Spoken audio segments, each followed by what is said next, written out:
Звичайно, ми Христа приймаємо як Господа, молимося до Його, представляємо Йому своє справи, відкриваємо серце, вижалюємося над ним, каємося перед Ним. А давайте сьогодні в эту святую ночь поглянемо на дитя. В лоні Матері, з самого початку. У послании к филиппийцам в 2 главе, в этой тексте не часто Костел нагадывает вот эти дни Рождества Христова. У им написано в 2 главе: «Иисус, маючи постать Божию, не лечил своим здобытком ровность с Богом, але принизился, ставшийся подобным для людей». Дитя, ясли, это Иисус, это Сын Бога. И Он, братья и сестры, Сын Божий, принял тело каждого из нас. Это и Он взял на себе лёс человека. И Он взял увесь лёс человека, окромя греху. И тому и Он, Иисус, може кожен з нас зрозуміти, сутешить, підтримати, саме головне. І Він прийшов нас оздоровити. І Він прийшов нас спасти. Я хотів би, як ми сьогодні, розважаючи ось біблійські сцени і маючи які образи перед собою, знайшли у Христі себе. Только тогда, я лечу, человек может принять Иисуса как своего спасителя, коли сможет и увидеть себе. Потому что так есть. Чему Сын Божий принял наше тело? Как простил весь человечий рост. Как стать близким для нас. Бог неведомый, неогорненный, незразумелый, великий, стался, как мы, для того, как наш рост разделить. Мы не можем бояться Бога. Бог пришел до нас. И давайте поназираем потом, вот это человечество Иисуса. Для чего Иисус проходил в этой стопне человечего роста? Нам не хватит ночи, как у все 33 года Христа разважаться. Але некие сцены зачатия Иисуса и Его народжения я хотел бы, как мы разважили, потому что там, в этих сценах, возможно, ты носишь себе. Я хочу, как Господь помазал нас сегодня своим Духом, как мы там, в этих сценах, нашли себе. И тогда ты примешь Господа. Первый момент, братья и сестры, нам сдается, что Христос был выбран таким чином, особливым, Божьим провидом, и Он вышел с человеческого рода. И Он народился у грешном роде. Когда мы читаем генеалогию Христа, в Евангелии Матфея там показана полная генеалогия Христа, родовод Иисуса, да? То мы там читаем, что в этом родоводе Христа были сотворы грешники. Яков был ошуканцем, Тамара была чужеложницей, Давид, хоть выбранный помазал Господом, сколько и он зробил зла, просил зла, спасибо. В роде генеалогии Христа были грешники. Чему Иисус народился с такого рода? Неужели же Господь усих беззаконно в его роде не мог заховать, так как его мать заховала? Потому что Иисус показывает нам, что Он родится с роду грешников для того, как мы были оздоровлены. Потому что когда мы будем наследовать свой род, свою генеалогию, то там знойдем много зла. Мы знойдем продков, которые не жили правильно, которые грошили, которые неправильно жили, неправильно денежили. И Господь, показывая нам, что Он выходит в нашу генеалогию, в наш род человеческий, каждый из нас знает свое древо генеалогическое, и Он приходит к нам старался оздоровить, он делить эту человеческую грешность, беря на себе грехи предков. У своей человечей натуры Иисус взял на себе все тое, подкресливает все тое, что мы унаследовали от своих грешных предков. Колькі негативних моделей життя, виховання ми носимо у собі, стереотипів, зранення, зла, колькі. И это потребует оздоровления, тому Иисус приходит и выражается в роде грешных, звичайних людей. Далее, нам здається, что такое выбранство особливое. Иисус был нечаканным детем. Мария, и она не хотела рожать, и она не планировала быть мамой. Когда мы читаем про Марию, глубее рассказывает теологи, то ведается, что она была девой, охвяровала Богу, при святыне Божией, и она молилась об том, как заковать свою девочесть. И она хотела остаться девой для Господа. Она не чакала дитя, не планировала дитя. И раптом она новая ведомость о том, что будет мать. Вот эта нечаканность Марии, да, это что? Для чего Иисус выходит в таким образом? Женщины нечаканно, потому что в этом свете, потому что среди нас есть столько деток, которые народились нечаканно. До шлюбу, у вынику мамки, альбо народились тогда, когда батьки не хотели иметь дитя. А сколько таких выпадков сегодня, когда дети родятся часто у одиноких мам, которые не планировали быть матерью одинокой. Разумеется, Иисус делит наш вес. Твой вес. Мой вес.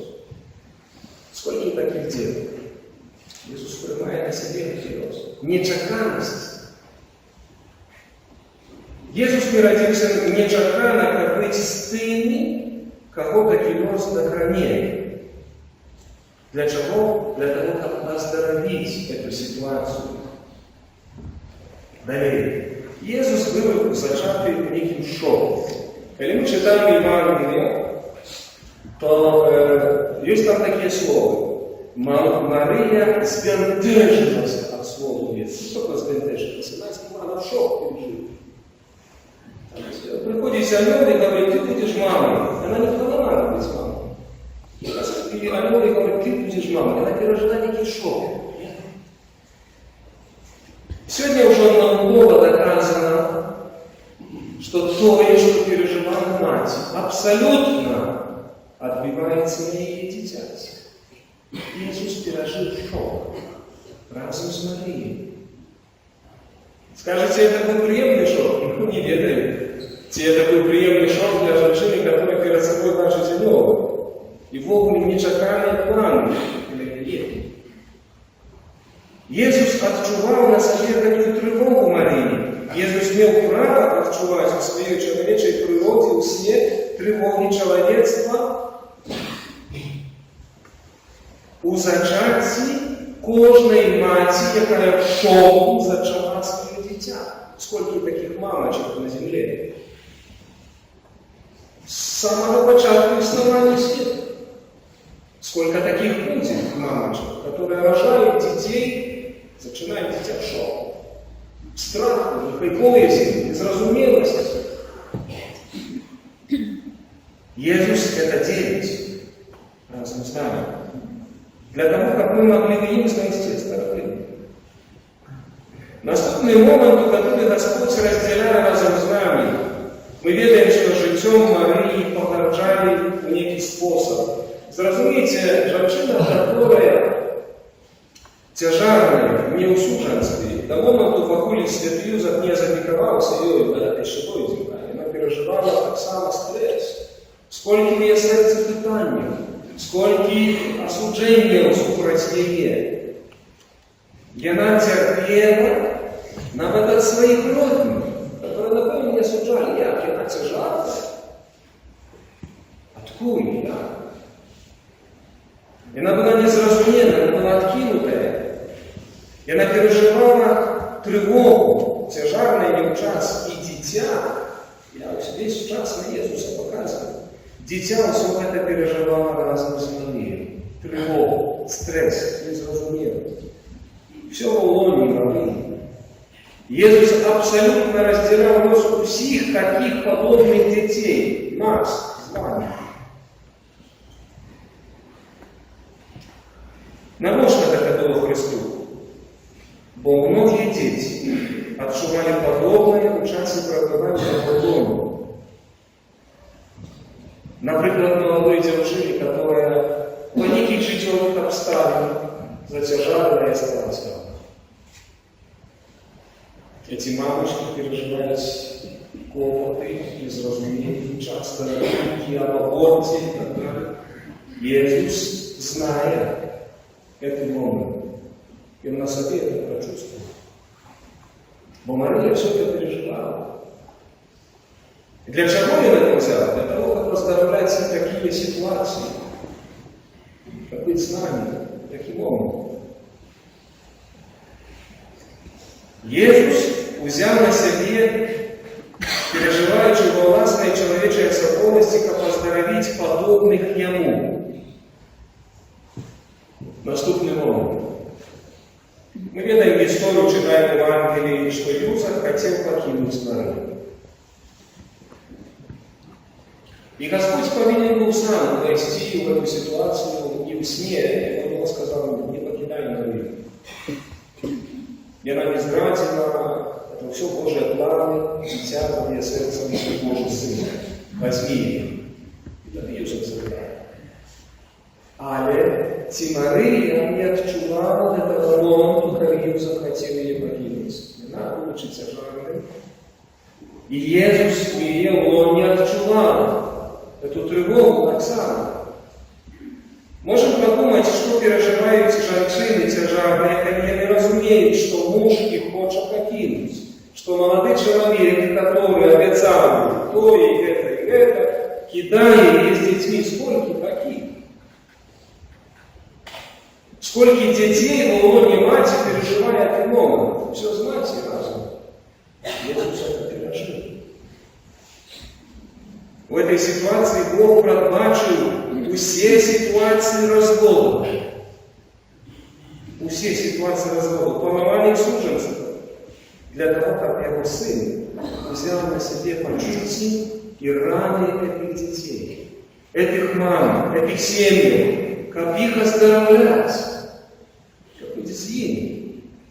Христос хотел спочувати и хочет спочувати усім, тому Він дозволив наведати своим человечеством.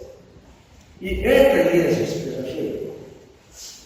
Тревога в том, что Он останется с мамочкой одной, Он все это чувал.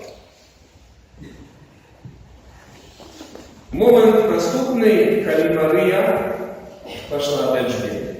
Чому вона пішла? Зрозумійте, що не маючи розуміння серед своїх кровних, близьких, знайомих, з ким вона могла поделиться тим, що вона зачала от Духа Святого. Уявите себе момент, вона йде до сусідки і каже: слушай, я зачала от Духа Святого. Хто їй повірить? Як вона могла розділитися в этом? З ким? И поэтому вона йде до Ельжбети, якая абсолютно разумеет деятельность Духа Святого, потому что сама зачала в старости дитя, зная, что это такое Божья рука.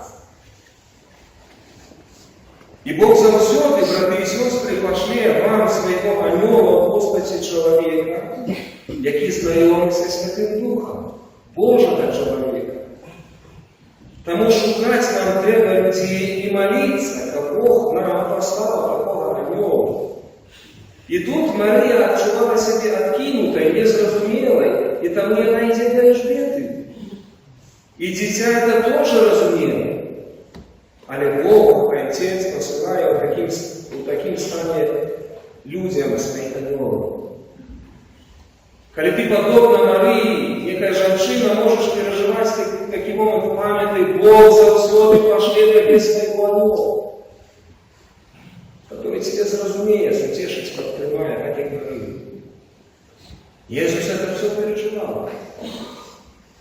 Наступный момент – тяжкое подорожжа в Вифлееме. Уявите себе вот эту скромную семью. Тут уже прошло поєднання, Юзеф зрозумів ситуацию и не бедность в Вифлееме. Что подчас дороги они переживали. Вот эту так само непевность Марии. И наша была женщина. Женщины, вы же ведаете, как это ехать, вы не знали, с некими торбами, тяжами. Теперь все моменты Иисус переживал в лоне Марии разом со своей матерью. И он переживал это подобное, и кольки сегодня, уявите себе, кольки эмигрантов в свете, кольки людей переживают подобное, кидают свои дома, едут, подружуют, переезжают, и так далее, и так далее, и так далее. Тяжарные, детские люди, и так далее. И люди не разумеют, а Иисус это на своей натуре отчул. Это боль, это подорожение, рынок, и так далее. Иисус все это прошел. Кольки нам так родить, маючи почуття небесных, и Иисус все это перенес в своем теле. И наступный момент, когда ты приезжаешь в Вифлеем, мы ведаем ситуацию, что для еврейства не находится. Коли уважливо приглядимся, братья и сестры, до життя Христа, то не можно не зауважить, что одному народження наш покрижовий шлях. Його життя було моментом откинутості, погади, зневаги. А что это? А на что это Сын Божий? Треба нам усім, брати і сестри, зазирнути в наше минулое и убачить, что каждый из нас пережил и переживает подобное. И нам неспинно доносит люди раны и боль. Життя велось нас потрепает конкретно, кожного из нас. Але пам'ятайте, что Иисус это прошел. Для чего? Как нас оздоровить, как быть знанием каждый момент нашего життя. Это нам дать Сын Бога. И Он в нашем теле это все прожил. Я хочу, как и сегодня, вы ночь поглядели на дитя Иисуса и зразумели, что это твой Бог. И Он носил твое тело. И Он взял твой нос. И Он разделил твой нос. Иисус нам потребен. Сегодня в секулярном свете безбожности, да, самонадеянности, самодостатковости, люди в своей горливости тщеславия, Бог нам не нужен, не все скажет. Нет, мои дорогие. Как раз таки сегодня еще больше не понимают, что Бог нам нужен. Потому что все, что мы видим вокруг нас, безбожество, ненависть, бойни и так далее, это все из-за того, что мы не приняли Сына Божьего, мы не оздоровили своих сердец, душ наших. Христос пришел разделить наш нос и нас оздоровить. И момент народжения Христа был почути у полной небезпеки. Зауважьте навіть народжение Христа, которое мы сегодня переживаем. Это не просто декорация. Ясельки – это не просто декорация. Уявите себе, что коли маленькое дитя вышло с голодной матери, возникает атмосфера вокруг его была. Там не было повитухов, там не было в белых перчатках докторов. Там был запах сена, навоза, дыхание коров, овечек. Там людских пар не было, кроме Марии и Химсина. Потом там уже послушники дошли и так далее. Все это Господь, будучи младенцем, принял на себе, прошел в этот наш мир. Просто, убогий, со всей реальностью, но пришел разделить наш небес. И, конечно, сейчас больше все это убачив, коли запахами дитя відчуває, все это ее навчує на себе. Смак нашей реальности земной чувств от самого нарождения. Поэтому, мои дорогие братья и сестры, незалежно от того, кем ты являешься, в яким веку ты знаходишься, памятай, что Иисус – это твой Господь. И Он тебе нужен. Без Христа ты не сможешь зразуметь, ты не сможешь принять свой груз, ты не сможешь пробачить своим батькам, ты не сможешь пробачить своим ворогам, ты Богу ничего не сможешь. Без Христа. А святий Павел других казав, что без Христа человек не сможет зразуметь себя. Поэтому я желаю вам в эту святую ночь, как мы не боялись завернуться в минулое, и не боялись сустреться с Иисусом, бо Он был везде, одно твое зачатие. По сегодняшний день Иисуса все знает. И будешь даяся и схили колени свои, мужчина и женщина, дитя и юна, и старушка, и помни, что это твой Бог, это наш Бог. И Он пришел избавить нас. Прими Христа, нарешті, в життя своє, всі свою сутність.